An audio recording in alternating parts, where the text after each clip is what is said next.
Hello dear students. आशा करता हूँ कि आप सभी लोग कुशल मंगल होंगे और आपका पहला जो एग्ज़ाम है हिंदी का वो बहुत अच्छा गया होगा। और आशा करता हूँ कि आगे के सभी एग्ज़ाम आपके बहुत अच्छे जाएंगे। यही मैं ईश्वर से कामना करता हूँ। तो कुछ टॉपिक्स हैं, क्योंकि अभी आपके एग्ज़ाम में, आने वाले एग्ज़ाम में बहुत समय है। 29 को शायद आपका मैथ्स का एग्ज़ाम है, तो मैथ्स के लिए काफ़ी टाइम मिल रहा है। लेकिन फिज़िक्स का जो एग्ज़ाम है आपका, उसमें केवल एक दिन की छुट्टी है। तो आपको मैं चाहता हूँ कि आप लोग फिज़िक्स भी थोड़ा थोड़ा पढ़ते रहें, 2-2 घंटे फिज़िक्स होते हैं, जिससे कि आपका फिज़िक्स का रिवीजन जो है हो जाए। क्योंकि एक दिन में आप रिवीजन शायद ही कर पाएंगे, क्योंकि पूरी साल पढ़े होंगे तब भी एक दिन में मतलब कवर करना चीज़ों को बहुत मुश्किल हो जाता है। इसलिए मैं चाहता हूँ कि आप लोग डेली एक एक दो दो वीडियो जो है देखते रहेंगे, तो आपके जो इम्पोर्टेंट डेरिवेशंस हैं वो कवर करा दूंगा मैं, तो आप लोगों को कोई दिक्कत नहीं आएगी। प्रॉपरली आप लोग इसको नोट करिएगा और पेन और कॉपी लेकर के बैठिएगा, तो आपको ठीक से समझ में आएगा। तो पहला जो डेरिवेशन है, जो डिमांड करी है छात्र हैं हमारे गुलशन 12th में है, विद्यामंदिर में, तो उन्होंने डिमांड की है कि सर ये वाला डेरिवेशन जो है हमें करा दीजिए, थोड़ा समझ में कम आया है। तो मैं इसकी पूरी थ्योरी तो नहीं लिखूंगा, लेकिन जो जो पार्ट्स हैं थ्योरी के वो मैं आपको बोल करके बता दूंगा, तो आपका ये टॉपिक जो है कवर हो जाएगा। इसके बाद हम आगे के टॉपिक हैं एक दो, जैसे अननोन पीरियड मैंने भी नहीं पढ़ाया है, और एलसीआर सर्किट है, उसके ऊपर पूरी वीडियो बना करके मैं इसमें डालूंगा, तो आप उसको देख लेंगे तो आपका एलसीआर सर्किट का कोई भी क्वेश्चन आप सॉल्व कर देंगे। उसके न्यूमेरिकल भी मैं आपको उसी वीडियो में कराऊंगा, ठीक है। तो पहले हम इस डेरिवेशन को करते हैं, उसके बाद हम आगे के एक दो टॉपिक हैं, अननोन पीरियड और एलसीआर सर्किट, उसके बारे में बात करेंगे। तो शुरुआत करते हैं, सबसे पहले इसका डायग्राम बनाते हैं और इस टॉपिक को पढ़ते हैं। टॉपिक का नाम क्या है कि परिमित लंबाई के ऋजुरेखीय धारावाही चालक के कारण चुंबकीय क्षेत्र। परिमित लंबाई का मतलब होता है एक फाइनाइट वैल्यू, मतलब एक फिक्स वैल्यू, जैसे 100 मीटर है या 10 मीटर का वायर है या 20 मीटर का वायर है, एक फाइनाइट डिस्टेंस है, हमें पता है कि इतनी उसकी लेंथ है। उसके कारण किसी पॉइंट पर हमें मैग्नेटिक फील्ड की वैल्यू फाइंड आउट करनी है कि उसकी वजह से मैग्नेटिक फील्ड कितना जनरेट हो। तो हम ये वायु सेवर्ट के नियम की सहायता से निकालेंगे। एक तरह से बोल सकते हैं कि ये जो है वायु सेवर्ट के नियम का एप्लीकेशन है। तो सबसे पहले आपको डायग्राम समझ में आना चाहिए, तभी आप कोई भी डेरिवेशन कर सकते हैं। बिना डायग्राम के आपको डेरिवेशन करना मुश्किल हो जाएगा, और अगर आप डेरिवेशन करते भी हैं और डायग्राम नहीं बनाते हैं तो आपको मार्क्स पूरे नहीं मिलेंगे। इसलिए कोई भी डेरिवेशन करेंगे तो अगर उसमें डायग्राम है, डायग्राम की आवश्यकता है, तो आपको डायग्राम अवश्य बनाना है।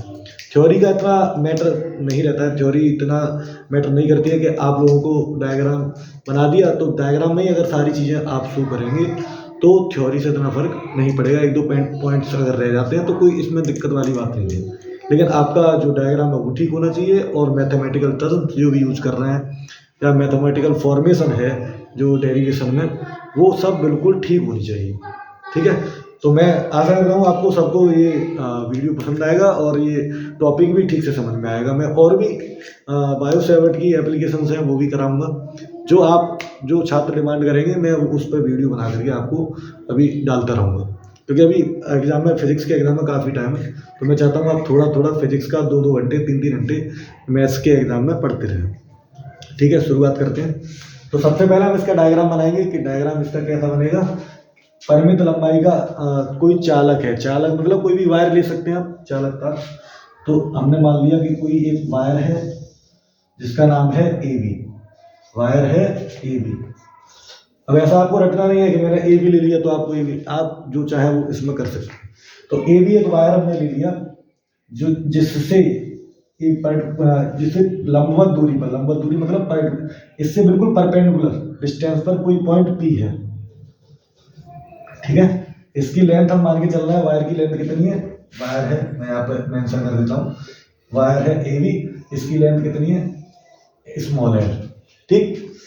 इसके कारण हमें इससे परपेंडिकुलर, बिल्कुल परपेंडिकुलर मतलब लंबवत दूरी पर, ये जो एंगल है ये कितना है 90 डिग्री, ये वाला जो एंगल कितना है ये 90 है, ये भी कितना है 90। तो 90 डिग्री एंगल पर एक पॉइंट है P, जिस पर, और इस दूरी की जो वैल्यू है याद मान लेते हैं, ये दूरी है कितनी है, E है, ठीक है। इस दूरी पर हमें बिंदु P पर चुंबकीय क्षेत्र इस पूरे वायर के कारण ज्ञात करना है। लेकिन हम बायो सेवर्ट का जो नियम पढ़ा है उसमें वो पूरे वायर के लिए नहीं निकालते हैं, वो एक छोटे से एलिमेंट के लिए हम उसकी सहायता से मैग्नेटिक फील्ड फाइंड आउट कर सकते हैं। तो अगर उस छोटे से एलिमेंट के लिए अगर हम निकाल लेंगे कोई मान करके और उसका इंटीग्रेशन कर देंगे तो हमें पूरे वायर के लिए मैग्नेटिक फील्ड प्राप्त हो जाएगा। ठीक है, आगे चर्चा करते हैं। तो हमने मान लिया कि यहाँ पे कोई वायर है जिसका पॉइंट कितना है, P है। ठीक है, वायर से पॉइंट कितनी दूरी पर है, P दूरी पर है, और इस पॉइंट को हम नाम ले देते हैं, ये पॉइंट मान लो क्या है, ये पॉइंट है Q। ठीक है, तो हम अब इसका डेरिवेशन करने के लिए हम क्या करेंगे, हमें अब ये एंगल नहीं पता ये वाले एंगल कितने हैं, ये A से कितने एंगल पर है, B से कितने एंगल पर है, क्योंकि इनका हो सकता है अलग अलग एंगल हो, ये तो हमने अपनी तरफ से एज्यूम किया है। तो हमने मान लिया ये वाला जो एंगल है, ये वाला एंगल φ2 है यहाँ से यहाँ तक, और ये जो एंगल है हम मान के चलते हैं इससे ये वाला जो एंगल है वो कितना है, ये हमने मान लिया ये है φ। ठीक, तो ये एंगल हमें पता होना चाहिए। अच्छा, अब हम मान के चलते हैं कि कोई एक छोटा सा एलिमेंट है, इसका नाम ले दिया हमने CD। इस छोटे से एलिमेंट की जो लेंथ है, ये छोटा एलिमेंट CD ले लिया हमने, और इस CD की जो लेंथ है वो कितनी है, DL। इस छोटे से एलिमेंट की जो लेंथ है तो हमने मान लिया कितनी है, DL। और इस DL के कारण हमें क्या करना है, पहले हम इस पॉइंट पर P पर जो क्या करते हैं, मैग्नेटिक फील्ड फाइंड आउट कर लेते हैं। अब देखिए ये वाला एंगल है, ये हमें एंगल नहीं पता ये वाला कितना है, तो हम ये जो बीच में जो एंगल बन रहा है, क्योंकि अगर ये एंगल का हम इंटीग्रेशन करेंगे, ये एंगल इस एलिमेंट के कारण हमने मान लिया कितना एंगल बन रहा है इस पॉइंट P पर, इसी पूरे एलिमेंट के कारण हमने मान लिया एंगल बनता है D5। कितना बनता है, D5। ओके, ये वाला एंगल हमने D5 मान लिया है, और ये जो एंगल है, ये वाला एंगल, इसको हम आगे चलते हैं कि ये एंगल कितना है, ये एंगल है φ। ये एंगल कितना है, φ है।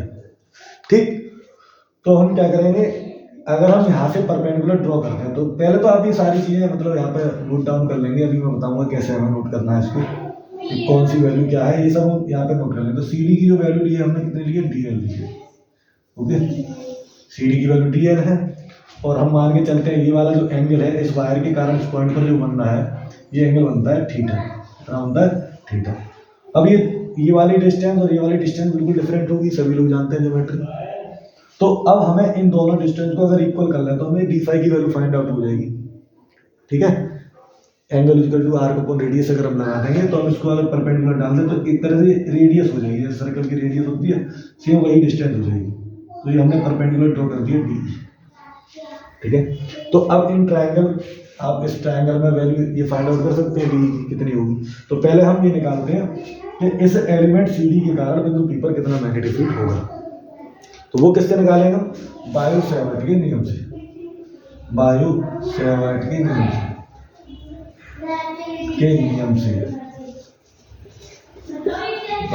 के नियम से CD के कारण बिंदु P पर चुंबकीय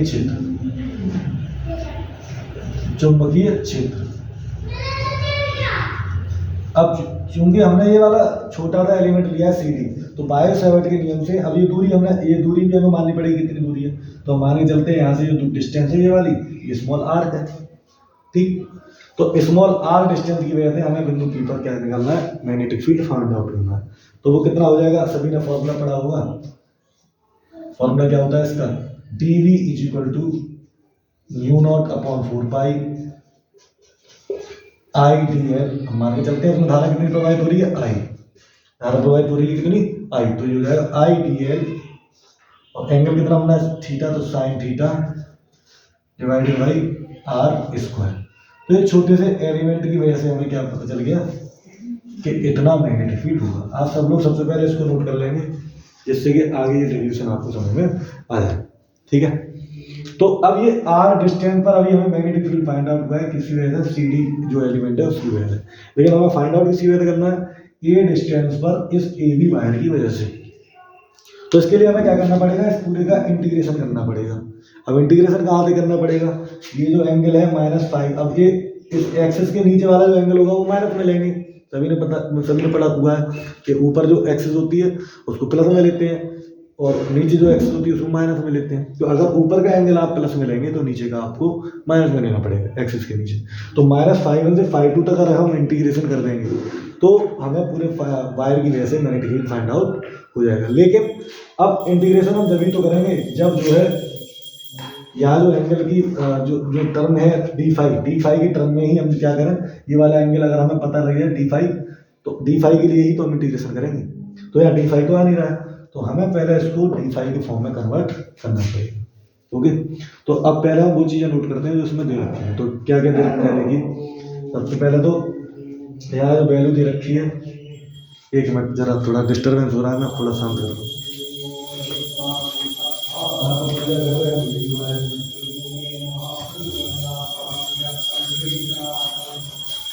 वो कोई नहीं, वो पिताजी पूजा पाठ कर रहे हैं तो कोई दिक्कत वाली बात नहीं है, कोशिश करेंगे समझने की।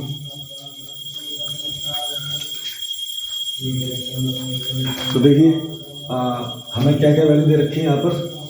तो सबसे पहला हम वैल्यू नोट करेंगे, दे रखा है D P Q, angle D P Q कितना दे रखा है, एंगल डी पी क्यू दे रखा है 5, angle D P Q is equal to 5, ठीक है, angle D P Q is equal to 5। और क्या दिया है, एंगल डी, और ये वाला एंगल कितना है, ये वाला यहाँ से लेकर यहाँ तक का एंगल है, ठीक है, ये जो मैंने 5 लिखा है वो ये वाला एंगल है, समझ में आ रही है बात। तो हम इसको क्या लिख सकते हैं, angle A P Q, angle A P Q equal to 5, और angle B P Q, angle B P Q कितना इक्वल टू 5, लेकिन इसको -5 ले लिया, जब लिमिट लगाएंगे तब लगा देंगे, कोई दिक्कत नहीं होगी। ओके, उल्टा कर दिया मैंने, ये है 5 और ये है 5, ठीक है, समझ में आ गया। और क्या दिया हुआ है, ये वैल्यू लिखी हुई है P Q equal to a, P Q equal to कितना होगा, वैल्यू दे रही है P Q equal to a, ये वैल्यू दे रखी है P Q equal to a, और ये वाली जो वैल्यू है डी पी इक्वल टू दे रखा है कितना, R, D P equal to R. अब हमें क्या करना है, हमें ये वाला angle d phi find out करना है। तो डी फाई जब फाइंड आउट होगा, अब ये मान लो ये जो वैल्यू है D P equal to R हो जाएगी, और P E equal to B क्या हो जाएगी, आर हो जाएगी। तो angle equal to R upon radius वाला फॉर्मूला लगा करके हम इसको फाइंड आउट कर लेंगे।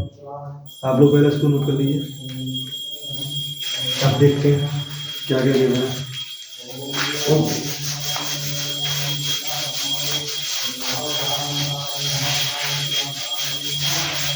अब देखिए, तो हम क्या करेंगे, इन ट्रायंगल सी डी ई, मतलब त्रिभुज, और ये समकोण त्रिभुज है, ठीक है, क्योंकि हमने परपेंडिकुलर ड्रॉ किया तो ये समकोण त्रिभुज है, समकोण त्रिभुज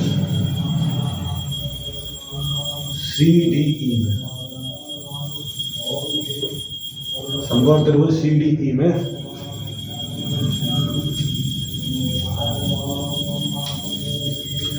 समकोण त्रिभुज सी डी ई में हमें निकालनी है किसकी, डी ई की। तो डी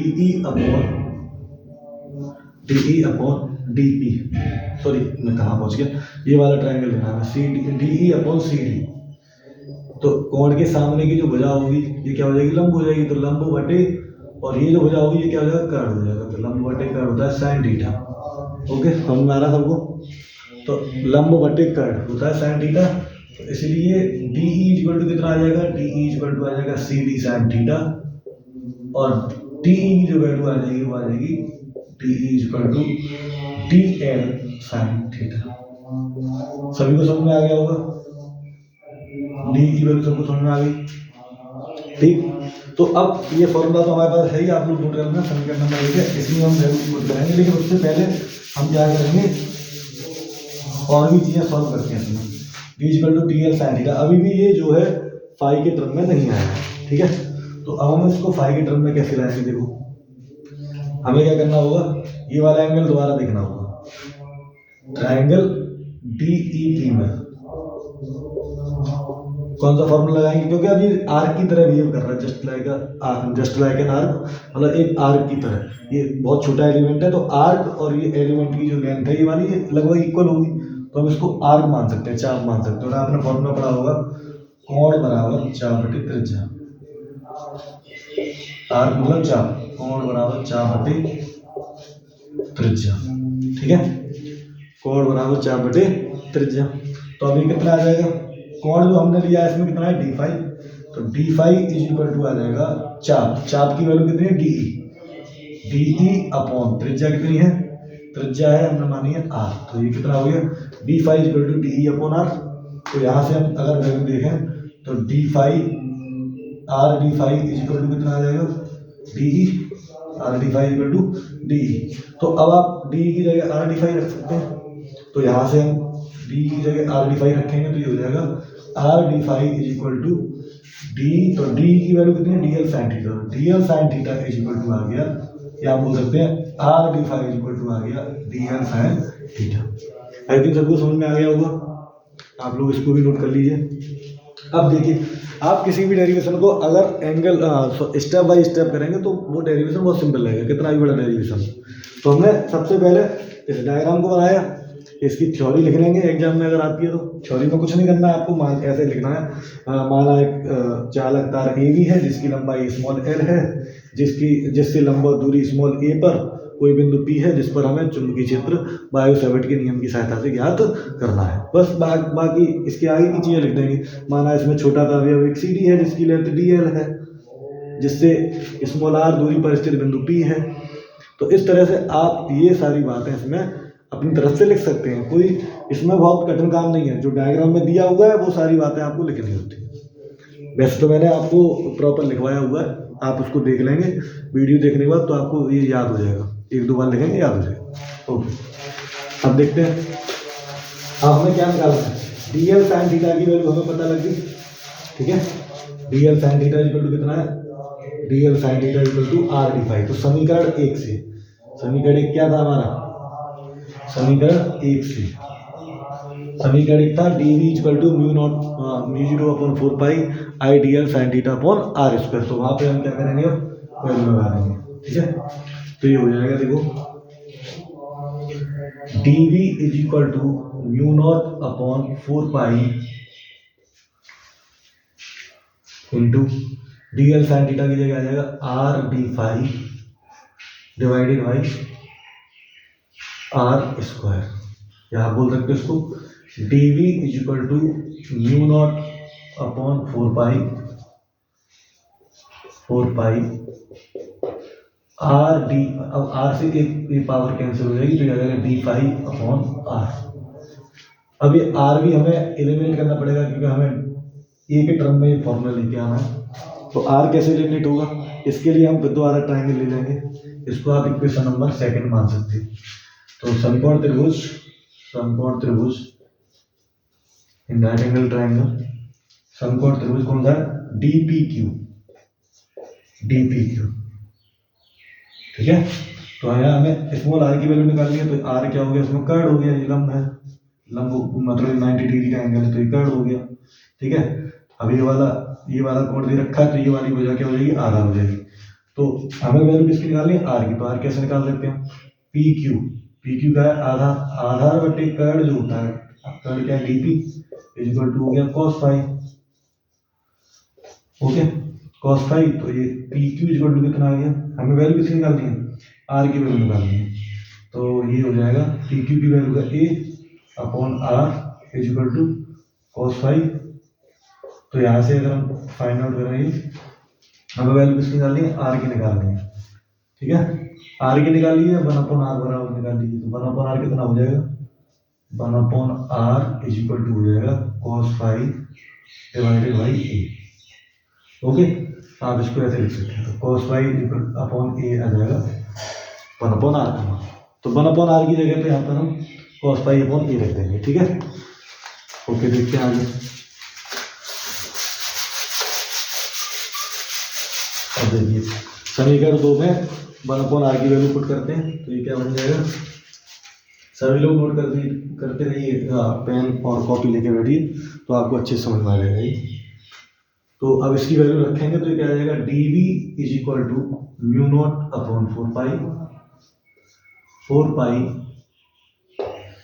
और d5, और तो इसको वैल्यू रख देते हैं, तो cos phi upon a into d5। अब a की वैल्यू तो हमें चेंज करनी नहीं है, cos फाई का इंटीग्रेशन करना है केवल, ये हमें वैल्यू फाइंड आउट हो गई है। ठीक है, तो ये केवल एक छोटे से एलिमेंट की वजह से मैग्नेटिक फील्ड फाइंड आउट हो गया। अब हमें निकालना किसकी वजह से, पूरे वायर की वजह से। हम क्या कर देंगे इसमें -φ2 से -φ1 से φ2 तक इंटीग्रेशन इसका कर देंगे। देखेंगे पूरे तार या तार AB के कारण बिंदु P पर चुंबकीय क्षेत्र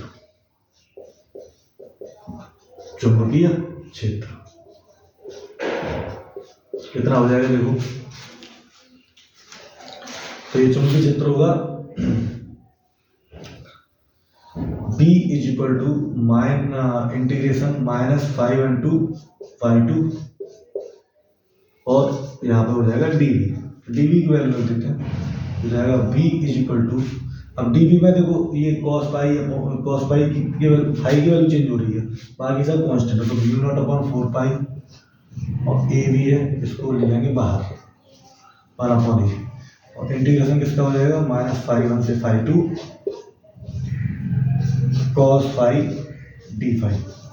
सभी लोगों को पता होगा cos φ का जो इंटीग्रेशन है वो कितना आता है, sin φ आता है। तो ये हो जाएगा B = μ0/4π 1/a और ये कितना हो जाएगा माइनस, नहीं आता है प्लस आता है, sin φ और यहाँ पे लगा देंगे -φ1 to φ2। ओके गाइस, अब देखिए हमें लिमिट लगानी होती है, पहले अपर लिमिट लगाएंगे, फिर उसके बाद लोअर लिमिट माइनस करेंगे। ठीक है, आप सब लोग इसको नोट कर लीजिए एक बार। ये डेरिवेशन लेंथी है लेकिन बहुत सिंपल है, कठिन नहीं, सभी को समझ में आ जाएगा। तो अब देखिए इसका इंटीग्रेशन जब हम करेंगे तो क्या प्राप्त होगा हमें, इंटीग्रेशन करते हैं इसका। और रिकॉर्डेड वीडियो कोई दिक्कत नहीं है, आप बार बार इसको रिकैप करके आप इसको देख सकते हैं, कोई टेंशन वाली बात नहीं है, परमानेंट वीडियो है, कोई दिक्कत नहीं है। तो देखो कितना आ जाएगा ये B = μ0/4π। ओके, एक चीज़ की प्रॉब्लम रह गई, मैंने इसमें कहीं भी आई नहीं लिखा है, सॉरी आप हर जगह इसमें आई और लिख लीजिए, आई रह गया डन। तो पीछे भी आप इसको, अब मैं एडिट तो नहीं कर पाऊंगा आप वीडियो में, तो आप लोग इसको आई जरूर कर लीजिएगा, आई हर जगह रह गया है, वही मैं कह रहा था कुछ चीज़ छूट रही है इसमें। तो आप लोग पीछे भी इसको देख लीजिएगा, dl sin θ = r/d φ रखा है हमने, इसमें कोई दिक्कत नहीं है, आप केवल आई करना है, वहाँ पर आई हर जगह जो छूट गया है वो आपको आई लगा देना है। ठीक है, ओके। तो ये कितना हो जाएगा देखिए, I/a लिमिट लगाते हैं sin φ2 minus sin -φ1। sin minus theta की जो वैल्यू होती है वो -sin θ होती है, तो इसलिए ये क्या हो जाएगा, माइनस माइनस प्लस हो जाएगा। तो ये आ जाएगा μ0/4π I/a sin φ2 प्लस sin φ1 आएगा, तो हम इसको ऐसे भी लिख सकते हैं sin φ1 प्लस sin φ2। ओके गाइस, तो ये होगा आपका फाइनल आंसर। किसी पॉइंट P पर जो परपेंडिकुलर डिस्टेंस पर है वायर से, उस पर कितना मैग्नेटिक फील्ड होगा, तो होगा μ0/4π I/a sin φ1 प्लस sin φ2। ओके, मुझे लगता है, उम्मीद है कि सबको ये बिल्कुल अच्छे से समझ में आ गया होगा। ठीक है गाइस, तो हमें इसमें क्या करना है, ये जो इसमें कुछ कंडीशंस बनेंगी जैसे, ठीक है, पहले आप इसको नोट कर लीजिए, इसमें कुछ केसेस बनेंगे जो हमें ठीक से देख लेंगे, कौन से केसेस बनेंगे वो हम ध्यान से देखेंगे। ठीक है,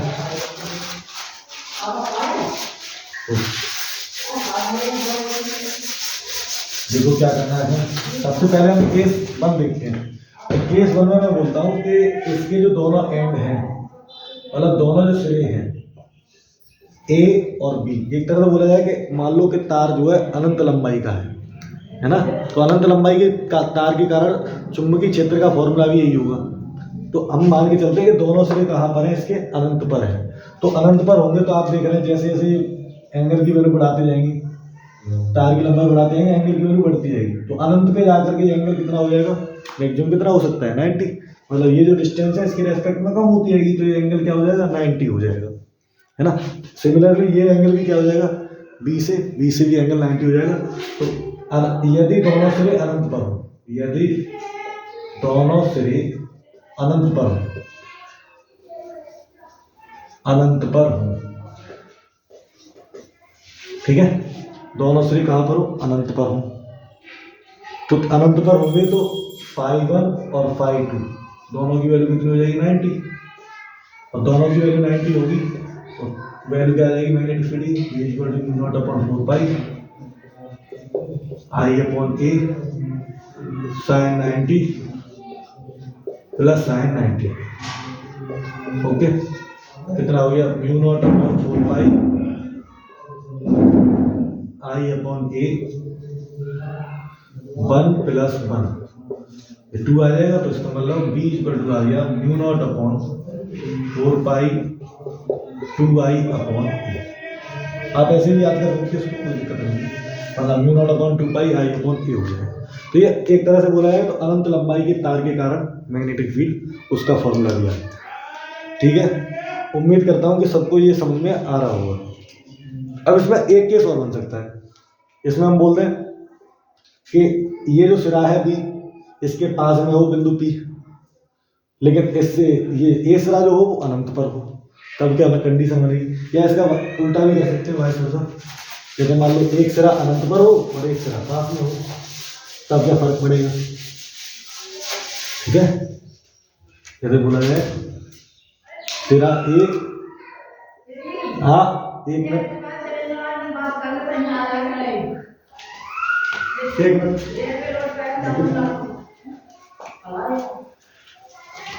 मिनट, सिरा ए अनंत पर हो तथा